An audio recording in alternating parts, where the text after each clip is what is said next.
ಸಿಂದಗಿ ತಾಲೂಕಿನಲ್ಲಿ ಹೆಚ್ಚಿನ ಮಳೆ ಆಗಿರುವುದರಿಂದ ರೈತರ ಬೆಳೆ ಹಾಗೂ ಕೆಲ ಗ್ರಾಮಗಳಲ್ಲಿ ಮನೆಗಳು ಹಾನಿಯಾಗಿದ್ದು, ಅದಕ್ಕೆ ಸರ್ಕಾರದಿಂದ ಸೂಕ್ತ ಪರಿಹಾರ ನೀಡುವಂತೆ ಒತ್ತಾಯಿಸಿ ಜೆಡಿಎಸ್ ತಾಲೂಕಾ ಸಮಿತಿಯಿಂದ ಸಿಂದಗಿ ತಹಶೀಲ್ದಾರ ಕಚೇರಿ ಎದುರು ಸೋಮವಾರ ಪ್ರತಿಭಟನೆ ನಡೆಸಿ ಮನವಿ ಸಲ್ಲಿಸಲಾಯಿತು. ಸರಿಪಡಿಸಲು ಈ ಸರ್ಕಾರ ಮುಂದೆ ಆಗ್ತಾ ಇಲ್ಲ ಮತ್ತು ರೈತರು ಸಾಲದ ಸುಳಿಗೆ ಸಿಕ್ಕಿಕೊಂಡು ಅಪಾರ ಪ್ರಮಾಣದ ಬೆಳೆ ಹಾನಿಯನ್ನು ಮಾಡಿಕೊಂಡಿದ್ದಾರೆ. ಆ ಬೆಳೆ ಹಾನಿಗೆ ಯಾವುದೇ ಸೂಕ್ತ ಪರಿಹಾರವನ್ನು ನೀಡುವಲ್ಲಿ ಸರ್ಕಾರ ಸಂಪೂರ್ಣವಾಗಿ ವಿಫಲವಾಗಿದೆ. ಯಾವುದೇ ಸರ್ವೆ ಮಾಡ್ತಾ ಇಲ್ಲ.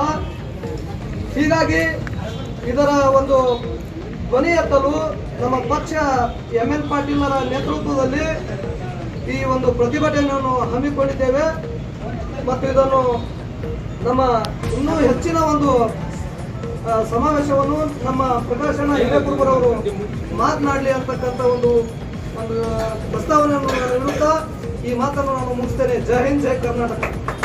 ಮೊಹಮ್ಮದ್ ಹುಸೇನ್ ಪಟೇಲ್ ಅವರಿಗೆ ಧನ್ಯವಾದಗಳು. ಅದೇ ರೀತಿ ಜನತಾದಳದ ಪದಾಧಿಕಾರಿಗಳಾದಂಥ ನಮ್ಮ ಮಲ್ಲು ಹಡಪದವರು ಕೂಡ ಈ ಪ್ರತಿಭಟನೆ ರ್ಯಾಲಿಯನ್ನು ಉದ್ದೇಶಿಸಿ ಒಂದು ಮಾತಾಡಬೇಕು.